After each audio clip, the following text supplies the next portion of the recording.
Welcome to the newest episode of Beyond the Fame with Jason Fraley. I'm your host, Jason Fraley, picking the brains of the top filmmakers, musicians, and artists of our time. Oscar week is officially upon us as the 95th Annual Academy Awards air live Sunday night on ABC. We're celebrating with a throwback to my 2016 interview with Emma Stone ahead of her Best Actress win for La La Land. Little did we know her name would cause an Oscar envelope gaffe when Moonlight won Best Picture, but La La Land was accidentally read. Are you going to talk in like a wacky radio voice? I know it's all news DC radio, but it was 2009. wah, wah, wah, wah, we're back. We're back. You can start like that if Really? you want. I'm too embarrassed. No, Good, come on. I'm on the spot. All right. Emma Stone, star of La La Land. Thanks so Hello. much. Thank you. She just did a great radio impression. Thank you. Really. Old pro. Your movie knocked me out. It was awesome. I told Damien the same thing. It was fantastic. One of my favorite scenes is the coffee stand and you have the jacket on. That's actually why I'm wearing this right now because there's coffee all down. Really? No, not really. But yeah, did it in honor of you. But did you have a sort of similar thing? Before Easy A, before Superbad, back then when you were a no name. Mm-hmm. Did you ever have any embarrassing coffee on the shirt kind of a story for an audition? I don't know if it was as specific as the coffee down the shirt situation. It's so funny because I've been trying to remember, like my horrible audition stories because people are asking about bad audition stories for this movie, and there's only a few that really stand out. What stands out for me more than anything is the periods of not getting auditions. Like the periods of really being ignored. I'm like going on a bunch of auditions and, getting rejected from all of those and then just like no one's calling you. No one wants you to come in. Yeah.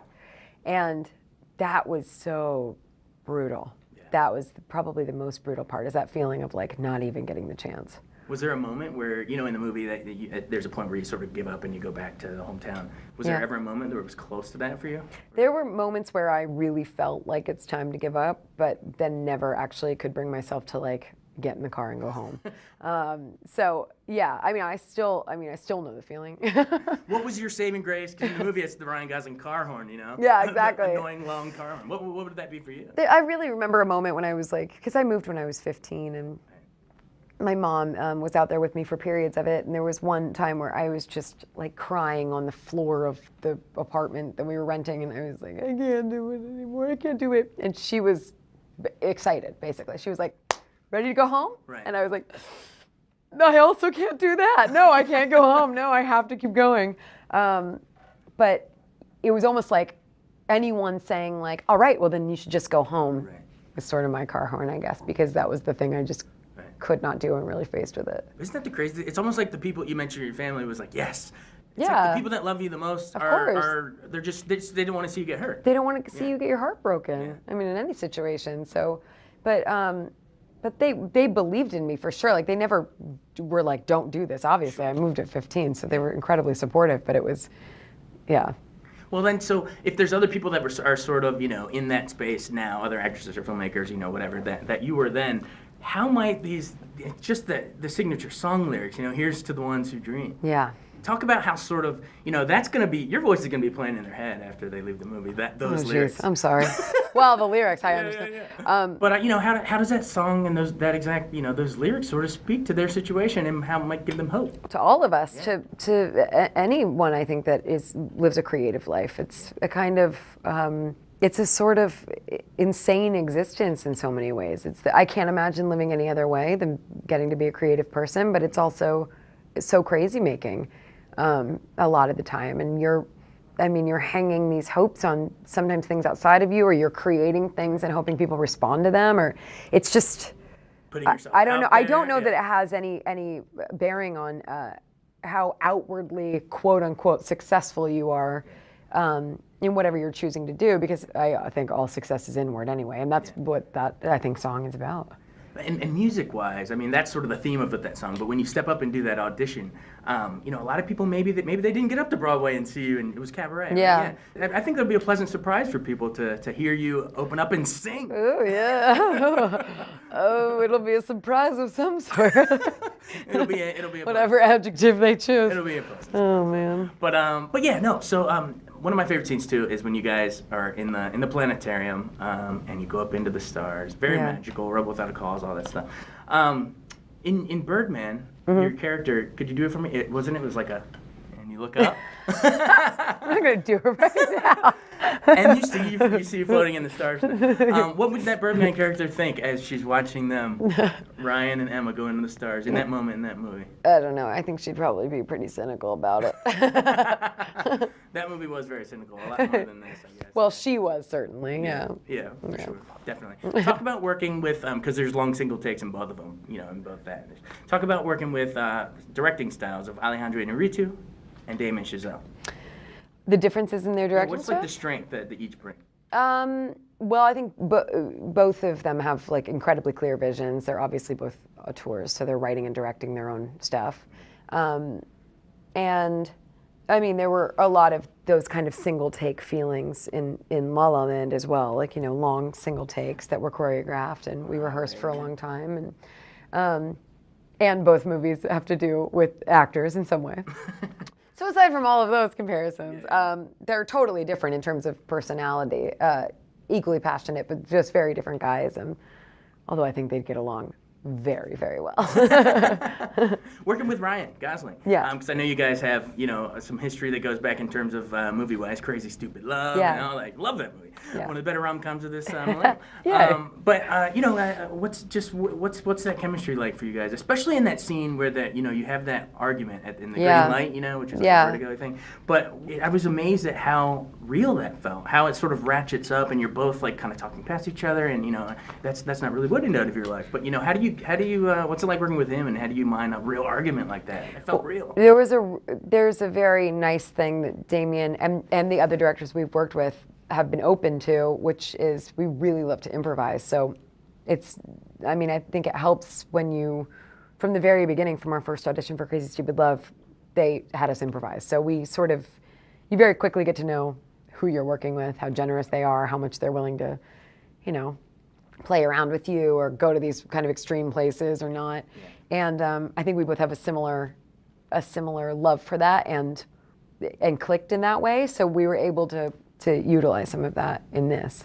Do you in real life geek out about like your character? Like that's the window that they were in Casablanca. Do you have a similar passion for the old flicks? Yeah, I do. I don't know. I'm not as probably knowledgeable about the locations throughout LA or anything, but there's some. I definitely get overly emotional about certain nostalgic things. Awesome. Yeah. Well, I think this movie's going to make a lot of us nostalgic, but it also feels entirely fresh. So good. Job well done. Great. See you at the Oscars. Oh, God.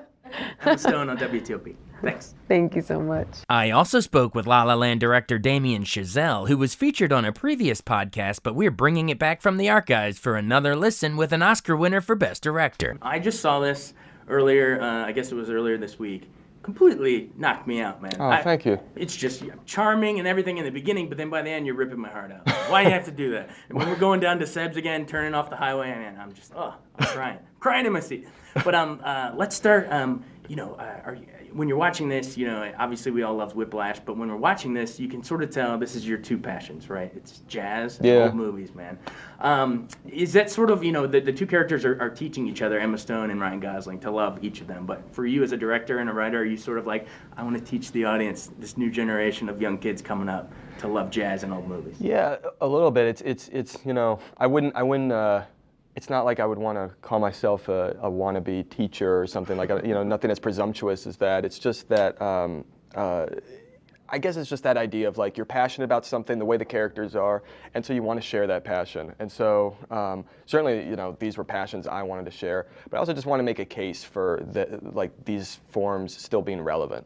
Yeah. I think especially with musicals, there's like this perception of musicals as just fake and having nothing to do with reality and just kind of maybe outdated, and I wanted to make a case for the genre as something that could still be modern and alive and still say something about what it means to be young and chasing your dreams today. Well, you brought it back. I'm telling you, man. Thanks. Thank you. You're going to shoot through that Best Musical Golden Globe gate at the Oscars. Let's take back to the beginning of the movie. On the highway. The great, awesome, it's a single take shot on the highway.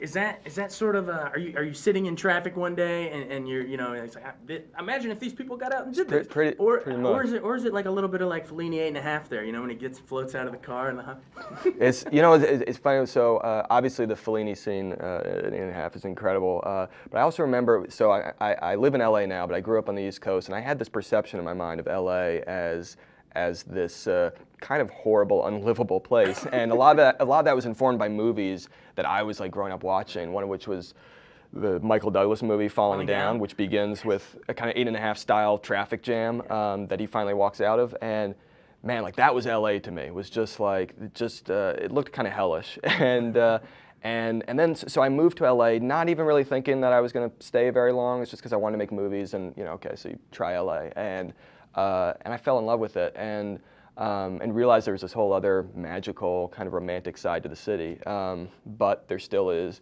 a lot of traffic. So I wanted to try to kind of start the movie with stuff that we associate with LA at its worst. Yeah. And try to build from that to more a love letter to the city. Is that actually a single take, or are there little illusion masks? There's two illusion masks that I have to fess up to. We won't ask where they are. But thank you. It's very nice of you.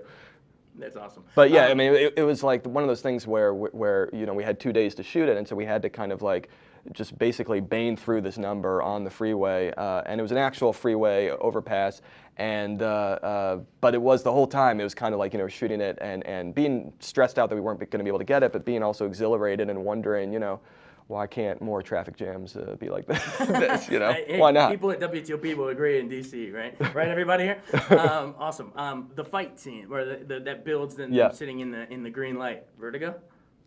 It's funny, yeah. I mean, so that was like I remember we were into shooting. We'd already kind of had it's Ryan Gosling's character's apartment, and we'd picked the apartment, and and we were getting close to shooting it, and it had these kind of window drapes, and it just kind of occurred to me like literally a few days before shooting, and I talked to my DP Lena Sandgren about what this sort of green light kind of coming through would be. And yeah, it was like the certainly the light in Vertigo, and also felt a little Wizard of Oz to me, and even Francis Ford Coppola's Dracula has this incredible green mist, and that kind of green is a color that you saw a lot in old Technicolor movies and you don't really see anymore. So I thought it might be, I don't know, I just kind of loved it. So I think everyone kind of looked at me like, what the hell are you doing? It's like, are we doing The Matrix or something? But I just kind of tell them to go watch more old movies. Exactly. Yeah, exactly. Awesome. Well, also the scene like at the end, I think like when you go into some of the musical numbers, you do like a lot of those Gene Kelly musicals and Minnelli and Stanley Donen with like the little logos appearing of the different marquees and things. Yeah. I love that superimposed stuff. Oh, thanks. But then towards the end, like a lot of those movies like Singing in the Rain or American in Paris, they would have like those big, almost like a surreal, artful, big number before the end. Yeah. So did you consciously say, I want to do that, but but also do it where it's seeing what their relationship would have been, because you see that flash of what could have been, and then they turn back off the highway. Do you remember where you were when you came up with that? I don't entirely remember, because I'm not sure what came first, whether it was just this idea of the emotion I wanted at the end of the movie, or this idea of doing a big, like those like dream ballets from those old movies that.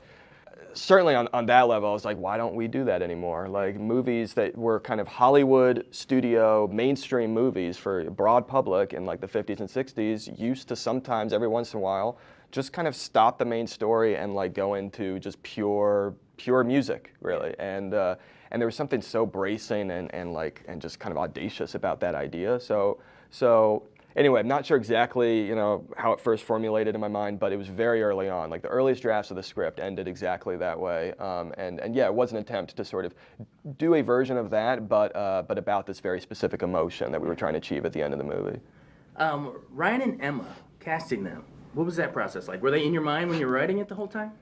It was, so when I was, basically the process was like, I just got insanely lucky. It was just, those things just aligning. Well, it's nice of you to say. Because I first started writing this in like 2010. into 2011, and yeah, they were floating in my head when I was first writing. But it was that kind of thing where Floating in the stars, floating in your head. yeah, thank you. but it was the kind of thing where I was like, that's probably never going to happen, forget it, And then it took like 5-6 years to get the movie made, and during that process, I made Whiplash, and towards the end of that process, the script wound up on their laps, and independently, and even at slightly different junctures. And so it just lined up kind of, in a very sort of circuitous way that they were able to do it, wanted to do it together. But that was just kind of an amazing thing for me, because I mean, obviously I loved that they had this built-in chemistry, but just individually as well, I just think they're two of the greatest actors around right now. Totally. You mentioned Whiplash. Watching Whiplash, I remember there was a lot of those sort of almost like staccato images, like boom, boom, boom, yeah. like a cymbal or a drumstick.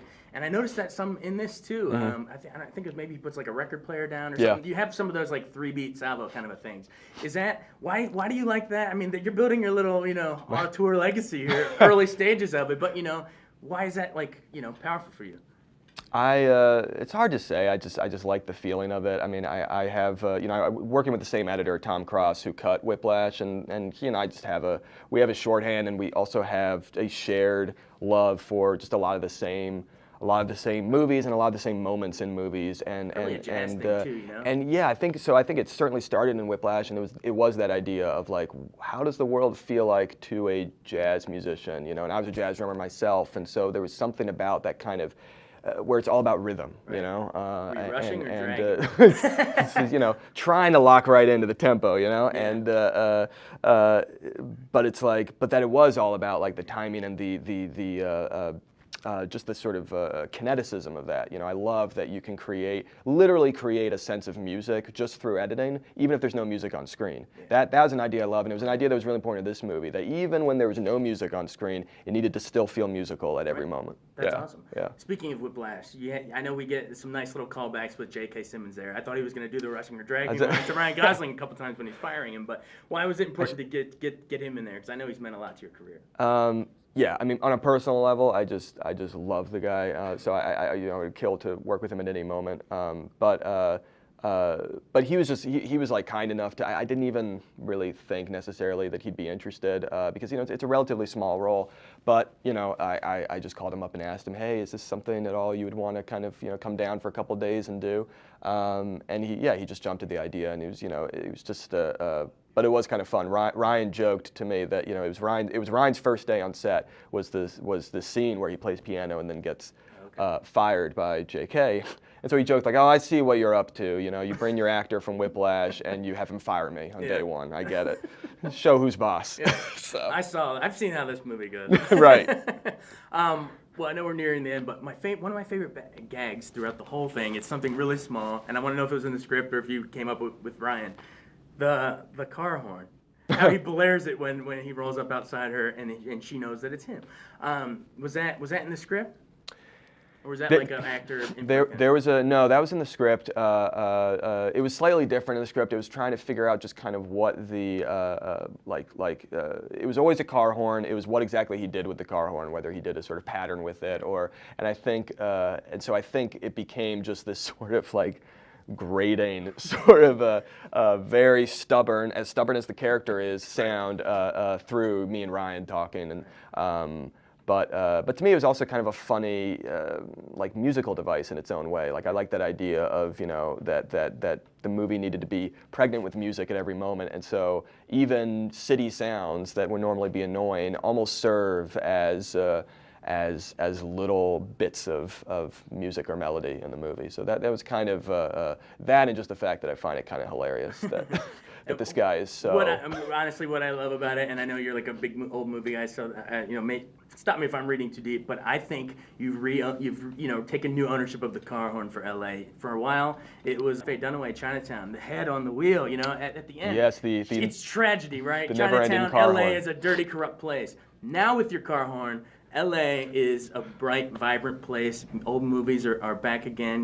It's a place to be celebrated. So yeah, take that one with you. That's what I thought. I'm gonna take full credit for that idea too. Did it on purpose. Yeah. Awesome. Well, anyway, but that's the emotion that we get out of watching your movie. You've taken new ownership of LA again and made it a magical place. So thank you, sir. Thanks. That was the hope. So thank you. I'm thrilled. Thanks so much for listening to Beyond the Fame with Jason Fraley. Our theme music is Scott Buckley's Clarion. Remember to give us a 5-star rating if you like what you hear. We'll see you next time.